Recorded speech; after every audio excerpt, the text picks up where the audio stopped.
कहते हैं art is not just about a painting, it is the way to express your feelings और emotion. So hi everyone, this is the another episode of your body podcast with your buddy Ram. So today we have amazing guest जिन्होंने अपनी creativity को ही अपनी पहचान बना लिया.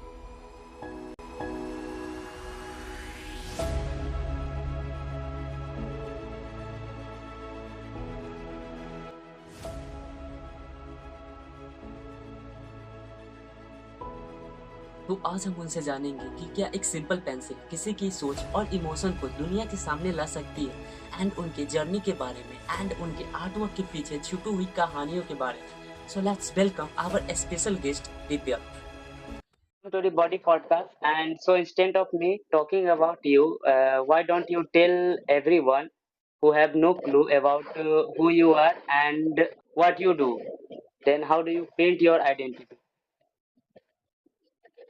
Okay so basically I am an artist and ये मेरा drop year है जो लास्ट ईयर ड्रॉप ईयर था. मैं इस साल कॉलेज के लिए जाने जा रही हूँ. अब मैं कॉलेज में बीएफए कोर्स करने जा रही हूँ और ये आर्ट से रिलेटेड है. तो मैं मेरी जो जर्नी है एज एन आर्टिस्ट रहेगी और यहाँ पे मैं एक आर्ट कम्युनिटी बनाना चाहती हूँ जहाँ पे हमारे जैसे कई लोग मिलके आर्ट की फील्ड में प्रोग्रेस कर सके. So I want to know how do you start it and what are the things that intrigued you toward your journey, like painting journey? See, अगर आप कोई ऐसा काम कर रहे हो जिसके लिए आप बहुत ज़्यादा पैशनेट हो, आपको बहुत ज़्यादा पसंद है, तो उसकी जर्नी मोस्टली बचपन से ही शुरू हो जाती है एज़ अ चाइल्ड. तो जब मैं एज़ अ चाइल्ड थी तो मोस्टली मेरा ऐसा होता था कि मुझे बहुत क्रिएटिव चीज़ें बहुत पसंद आती थी. तो हमारे स्कूल में जब भी एग्ज़िबिशन होता था तो हम क्राफ्ट्स बनाते थे, मैं और मेरी फ्रेंड्स. बहुत सारा ड्राइंग करना हमें पसंद था. तो स्टार्टिंग बचपन से जाती है. यू नो कहाँ से ब्रेक आया जब हम एज़ अ टीनेजर होते हैं. तो एज़ अ टीनेजर क्या होता है कि अक्सर जो हमारे ड्रीम्स होते हैं, हमारे थॉट्स होते हैं, ओपिनियंस होते हैं, वो अक्सर लोगों को हम लोग डरते हैं कि लोग हमें एक्सेप्ट नहीं करेंगे. तो कहीं न कहीं वो बहुत ज़्यादा ब्रेक आया मेरी लाइफ में कि मैंने आर्ट को एकदम छोड़ दिया था. बट जब वो रियलाइज़ होता है कि आर्ट ही फील्ड क्यों चुननी है, क्योंकि जब आपने सब कुछ करके ट्राई कर लिया और फिर आप रियलाइज़ कर रहे हो कि आपको कहीं मज़ा नहीं आ रहा है और रियल जो हैप्पीनेस है आपकी उस आपको आर्ट करके आ रहा है या कोई भी चीज़ जो आपको पर्सनली पसंद है, तो आप समझते हो कि आपको वो वही काम करना है, उसी में प्रोग्रेस करना है और फिर आप क्या करते हो, फिर आप उसी फील्ड को चुनते हो at the end of the day पूरे सबसे लड़ के. पर सबसे इम्पोर्टेंट चीज़ ये है कि आपको हमेशा आपसे अपने से सवाल पूछना चाहिए कि आपको पसंद क्या है एट द एंड. और मेरे जितने भी अगर स्टूडेंट्स भी होते हैं तो मैं उनको यही प्रेफ़र करती हूँ कि आप हमेशा अपने से पूछो कि आपको पसंद क्या है, आपकी क्या चॉइस है? आप क्या आपको क्या चीज़ हैप्पीनेस देती है? तो मेरे लिए केस में वो आर्ट थी. तो इवन दो मैंने 11th-12th में साइंस ली थी बट मैंने 12th के बाद ये डिसाइड किया कि मैं आर्ट की क्योंकि मैंने सब कुछ पढ़ा, सब कुछ ट्राई किया. ऐसा नहीं है कि उनमें मज़ा नहीं आया. जो रियल हैप्पीनेस थी वो हमेशा से आर्ट में थी मेरी. देन यू सेड नाउ कि तुमने अभी आर्ट छोड़ दिया था, तो मेरा क्वेश्चन है कि why do you left art? तो बेसिकली ऐसा जिस स्कूल में मैं पढ़ रही थी, एक नॉर्मल प्राइवेट स्कूल था और वहाँ पे एक इवन तो वहाँ पे एक भी आर्ट का टीचर नहीं था गाइडर. हमारे आर्ट के टीचर वो बन रहे थे जो हमें साइंस पढ़ाते थे. तो हाँ. उनके according this is just a waste of time. तो वहाँ से एक एक एनवायरनमेंट देखिए, हम बच्चे जो होते हैं जब हम बड़े हो रहे होते हैं तो हम अपने बड़ों से ही सीखते हैं. तो जब मैं देख रही थी कि मेरे बड़ों में जितने भी बड़े लोग आसपास मेरे हैं उनके नज़र में आर्ट कुछ एकदम यूजलेस है. तो मेरे अंदर भी वो माइंडसेट बन गया था कि हाँ यार शायद अगर आपको एक अच्छा इंसान बनना है, एक बड़ा नोन पर्सन बनना है, तो you have to study hard only. आपको अपना पैशन ये हॉबी एज रखना चाहिए. तो इसलिए मैंने कहीं न कहीं बीच में आर्ट छोड़ दी थी. But at the end of the day happiness चाहिए होती है. आपको एज़ अ ह्यूमन फील होना चाहिए. आप एक डेड बॉडी नहीं की जैसे नहीं जी सकते हो. तो मैंने भी सोचा कि अब जो भी होगा देखेंगे but I will choose art as my career. Art as a career, so tell me कि कितने प्रकार के, यानी how many types of art होते हैं, लाइक मैंने सुना था oil painting, sketching. I had no idea about it. तो टेल मी कि मतलब कितने प्रकार के आर्ट होते हैं? जो आप जिस चीज़ की बात कर रहे हैं वो मीडियम्स है। मीडियम्स क्या होते हैं कि जैसे आपको कोई भी पेंटिंग बनानी है, आपने स्केच रेडी कर लिया पेंसिल से, फिर आपके पास ऑप्शन होते हैं कि आप कौन सा मीडियम चूज कर रहे हो। जैसे एक्रेलिक हो गया, वाटर कलर्स हो गया, ऑयल पेस्टल्स हो गए और सो ऑन। इतने बहुत सारे मीडियम्स हैं हमारे पास जिससे अगर वो पेंटिंग करने के वक्त हम ये डिसाइड करते हैं कि हमें कौन सा मीडियम चूज करना है। हम्म। अब आर्ट के भी अलग अलग फॉर्म है, जैसे आर्ट में इतनी ढेर सारी आपको वैरायटी मिल जाती है। ऐसे Madhubani painting, Pattachitra art, Pithoro art, ये सब हमारे इंडिया के भी कुछ फेमस आर्ट फॉर्म्स हैं। बाकी जो वेस्ट के हैं, वेस्टर्न में भी जैसे हाइपर रियलिज्म, रियलिज्म, ये सब है। Then what does your creative process like starting from and finishing? अ, देखिए सबसे इम्पोर्टेंट चीज़ ये होती है जब भी आप कोई आर्ट वर्क स्टार्ट कर रहे हो और अगर आप चाह रहे हो कि अब वो अच्छा आए, तो पहले तो आपका इंटरेस्ट होना चाहिए कि आप वो बना रहे हो। फिर उसके बाद अगर आपको एज़ अ प्रोफेशनल उसमें काम करना है तो आपके फंडामेंटल्स बहुत ज़्यादा क्लियर होने चाहिए, जो कि कई लोग अवॉइड कर देते हैं बिगिनिंग में, क्योंकि वो सिर्फ एज़ अ हॉबी आर्ट को परस्यू कर रहे होते हैं। बट पीपल लाइक अस जिनको इसमें आगे करियर बनाना है और प्रोफेशनली काम करना है, हम लोग इसको फंडामेंटली जो इसके प्रिंसिपल्स होते हैं उसको हम सीखना पसंद करते हैं। पसंद क्या करते हैं, आपको सीखना ही पड़ता है। तो फंडामेंटल्स शुड बी स्ट्रांग। तो हम अगर आप फंडामेंटल्स आपके अच्छे, आपको सब पता है कि अगर आपको एक पोर्ट्रेट बनाना है तो आपको उसे कैसे तोड़ तोड़ के बनाना है। ऐसे नहीं जो आपको फोटो दिख रहा है आप डायरेक्टली उसको बनाने लग जाओ। हम बेसिक स्ट्रक्चर में उसको तोड़ते हैं। फिर जब स्केच रेडी होता है तो हम उसके बाद लाइट एंड डार्क शेडोज ही देखते हैं कि लाइट सोर्स कहाँ से आ रहा है, तो उसके अकॉर्डिंग हम कलर पेंट करते हैं। फिर जब हमें लाइट और डार्क शेडोज दिख जाते हैं फिर हम उसी अकॉर्डिंग पेंट करते हैं। This is how we use to paint. Okay, so tell me if someone is watching this, like Nifosite is watching this, and वो अगर वो अपनी जर्नी जो है इसमें स्टार्ट करना चाहता है, तो वो कैसे स्टार्ट कर सकता है और कहाँ से स्टार्ट कर सकता है? सबसे पहले तो आपको इंटरेस्ट जो मैंने बोला वो होगा। तो मैं एज अ आर्टिस्ट मेरी जो जर्नी थी वो पहले इंटरेस्ट शुरू हुई थी, फिर मुझे लगा कि मतलब जब इसमें मजा आ रहा है then I watch so many people कि जिनका आर्ट वर्क मुझसे अच्छा है, तो मैं कहीं ना कहीं उनसे पीछे महसूस कर रही थी। तो मैंने सोचा कि now I have to progress in this. तो मैंने हम्म। बहुत ज्यादा प्रैक्टिस होती है। देखिए अगर आप एज अ हॉबी ले रहे हो तो वो आपको बहुत ज्यादा मजा देगी, और आप कोई जो प्रोफेशनली काम करते हो ना, तो अगर आपको तब लग रहा है कि आपको आर्ट करने में मजा आएगा, ऐसा नहीं होगा। आपको डेली बैठ के घंटों घंटों बैठ के खूब प्रैक्टिस करनी पड़ेगी। ऐसे ऐसे टॉपिक्स पढ़ने पड़ेंगे जिनमें शायद ही किसी को मजा आए, जैसे कि पर्सपेक्टिव हो गया, ह्यूमन एनाटॉमी हो गया। तो इन सबको जब आप पढ़ते हो, इन सबको जब आप समझते हो, प्रैक्टिस करते हो, ये सब बहुत ज्यादा टाइम टेकिंग होती है, समझने में ना बहुत ज्यादा दिमाग लगता है और मेहनत तो बहुत लगेगी आपको। तो फिर अगर आपको प्रोफेशनली काम करना है तो आपको ये भूल जाना चाहिए कि आपको मजा भी आएगा। स्टार्टिंग में आपको बहुत ज्यादा टफ लगेगा, बोरिंग भी लग सकता है, बट अगर आप कंटिन्यूसली करोगे तो वो आपके हाथ में बैठ जाएगा। फिर आपको फिर जब बाद में आप बनाओगे, अपने इमेजिनेशन से बनाने की कोशिश करोगे तो वो बन जाएगा, क्योंकि आपके फंडामेंटल्स ऑलरेडी क्लियर हो चुके हैं। So I wanna know कि what made you fall in love with art? कि मतलब तुमको कैसे लगा कि हाँ art. Like as a child I have seen myself कि मैं घंटों घंटों बिना कुछ, मतलब मुझे भूख प्यास भी मेरी साइड हो जाती थी जब भी मैं आर्ट कर रही होती थी या कुछ क्रिएटिव बना रही होती। मेरा interest it's like soul connection with my with this art. तो बेसिकली मैं एक ह्यूमन का क्या होता है कि उसको कहीं ना कहीं अपनी कनेक्टिविटी मिली जाती है। इट्स नॉट कंपल्सरी कि हर किसी को आर्ट में मिले, किसी को फुटबॉल में मिल जाती है, किसी को सिंगिंग में मिल जाती है।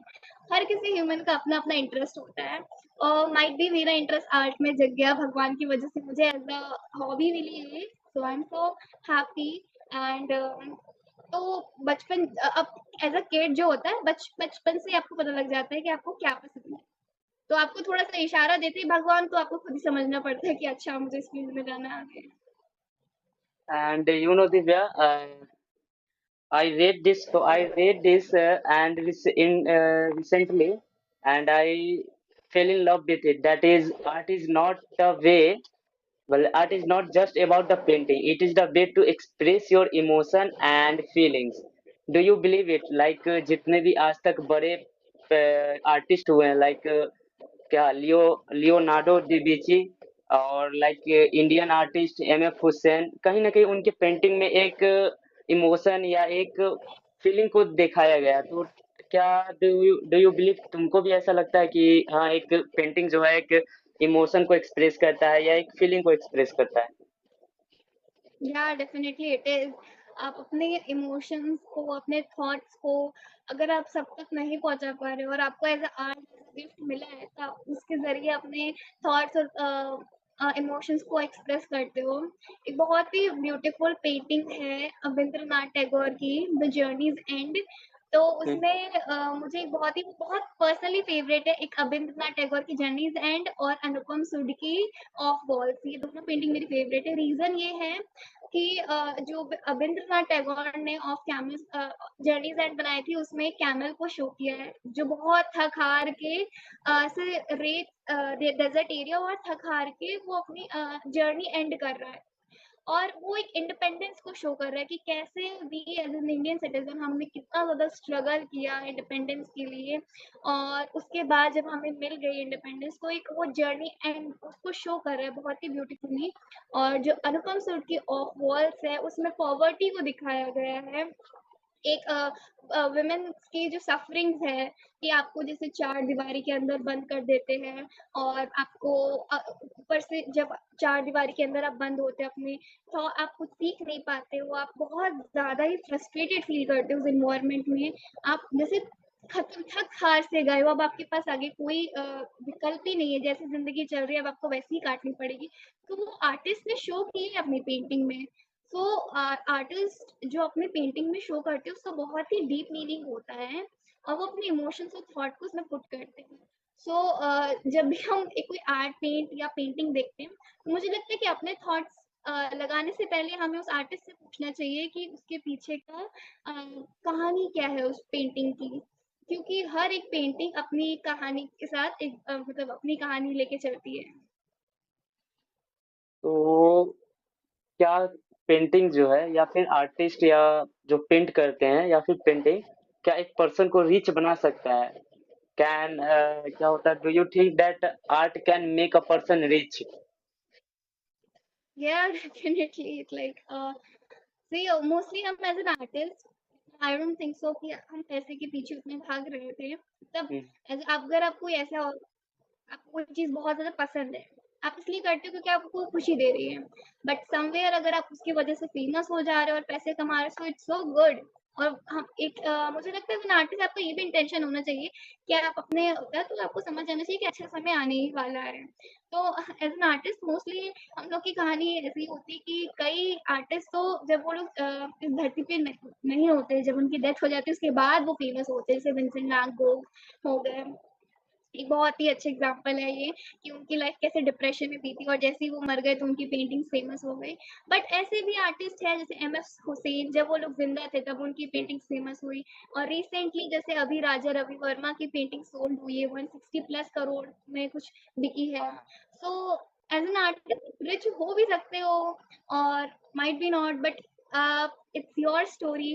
तो आपको हमेशा ट्राई करना चाहिए कि आप एक सक्सेसफुल इंसान बनो, और उसके लिए सबसे ज़्यादा ज़रूरी है कि आप अपने काम से ऑनेस्ट रहो, क्योंकि most of the time confusion में चलते हैं, हम प्लान ए और बी दोनों लेके चलते हैं।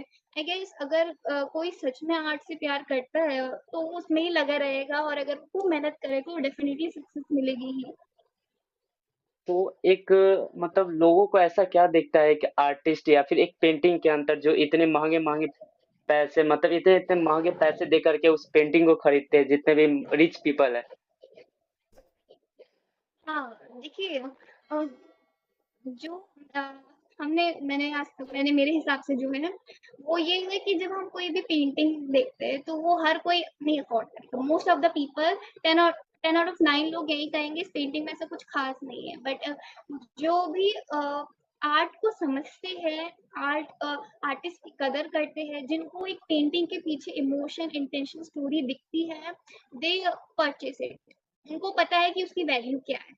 और अगर आप हर किसी से सोचोगे कि कि वो आपकी पेंटिंग की सेम कद्र करे, वो नहीं करेगा। मोस्ट ऑफ द लोगों को जब हमने सुना कि रवि वर्मा की पेंटिंग इतनी महँगी बिकी, so it's just a useless thing for them कि उन लोग को लगता है इसमें क्या है, तो कोई भी बना लेगा। बट उनको उस ड्राइंग, उस आर्ट पीस के पीछे की कहानी, स्टोरी, इंटेंशन नहीं पता है, तो वो नहीं जानते हैं। तो basically the most important thing कि अगर इतनी महंगी पेंटिंग खरीद रहा है, तो उसको कहीं ना कहीं उस पेंटिंग की कद्र है, उसको उसके पीछे की कहानी, स्टोरी समझ में आ रही है, उसको उसकी वैल्यू पता है। That is the point. And so tell me कि अगर टॉप एक्सरसाइज कि एक बिगिनर को अवॉइड करनी चाहिए अपनी पेंटिंग में, या फिर एक्सरसाइज बताओ ऐसा कि एक बिगिनर जो है पेंटिंग में सुधार कर सकता है, यानी मिस्टेक जो अवॉइड करता है वो उसको अवॉइड कर सके इन एक्सरसाइज की मदद से। पहली चीज जो अवॉइड करनी चाहिए वो ये है कि जैसे ही आप किसी भी ऑब्जेक्ट को देखो, आप उसे एज अ ऑब्जेक्ट मत देखो, आपको उसे एज अ बेसिक शेप्स देखना है। तो मोस्टली मैं भी जब पेंटिंग करती थी, अब कुछ भी मैं बना रही हूँ, तो मैं डायरेक्टली ड्राइंग को देखती और एज इट इज ड्रॉ करने की कोशिश करती। तो जो भी बिगिनर्स हैं उनको बिल्कुल ये नहीं करना है, उनको परफेक्शन के पीछे भागना ही नहीं है।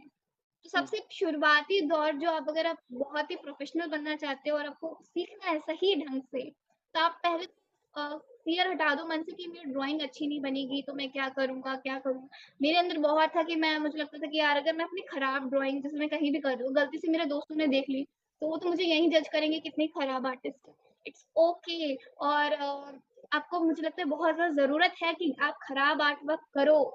तो पहले एक्सरसाइज में मैं जो बताना चाहूँगी कि सबसे इम्पोर्टेंट एक्सरसाइज है कि आप जब भी शुरू कर रहे हो, आप कभी भी डायरेक्टली ऑब्जेक्ट ड्रॉस मत करो। अगर आपको प्रोफेशनली सीखना है तो आप लाइंस बनाओ, खूब सारी सर्कल बनाओ, horizontal line, vertical line. Lines practice बहुत करना है कि आपका हाथ जो है उससे सेट हो पाए। आफ्टर दैट आप जब भी कोई भी कुछ भी ड्रॉ करना, आप एक स्टिल लाइफ ले रहे हो, एक पोर्ट्रेट ले रहे हो, आप उसे बेसिक शेप्स में तोड़ने के देखें। मोस्टली हमारे आसपास जितने भी ऑब्जेक्ट्स होते हैं वो स्क्वायर, रेक्टेंगल, सर्कल या कुछ ऐसे शेप्स जिनके नेम्स भी नहीं हैं, वो शेप फॉर्म में होते हैं। तो हमें उन शेप्स को देखना होता है, हम डायरेक्टली ऑब्जेक्ट को नहीं ड्रॉ कर सकते इस तरीके से। तो जो एक्सरसाइज है, सबसे मेरी टीचर ने जो मुझे प्रेफर करा कि वो हमसे हर हफ्ते करवाती कि आप लाइन ड्रॉ करो, सर्कल्स बनाओ, और शेड कार्ड बनवाती हैं हमसे जब भी कोई भी न्यू मीडियम हम स्टार्ट करते हैं, जैसे कि एक्रेलिक हो गया, वाटर कलर हो गया, तो वो शेड कार्ड बनाती। शेड कार्ड में क्या होता है कि जैसे अगर हम पेंसिल्स लें, तो पेंसिल्स शेडिंग जब हम सीख रहे हैं तो वो हमें लाइट टू डार्क जो होता है, पेंसिल्स को कहते हैं कि लाइट टू डार्क शेड करो एक बॉक्स में। और कलर व्हील होता है, वो कलर व्हील हमसे बनवाती है जब भी कोई मीडियम हम नया स्टार्ट करते हैं, वाटर कलर कर रहे हैं, एक्रिलिक कर रहे हैं। तो कलर व्हील से क्या होता है कि हम सीख पाते हैं कि कौन सा कलर हम किस तरीके से बना सकते हैं। तो जब भी कोई अगर बिगिनर स्टार्ट कर रहा है आर्ट सीखना, तो उसको लाइंस की प्रैक्टिस करनी चाहिए खूब सारी, उसको ऑब्जेक्ट्स को शेप में तोड़ना चाहिए, और अगर कोई वो मीडियम बना रहा है तो उसको कलर जो व्हील होती है उसको खूब ज़्यादा प्रैक्टिस करना चाहिए। So that's it. And thank you so much, Divya, for being a part of podcast. Thank you, I enjoyed it too. Thanks for watching. Please subscribe. Buddy Channel.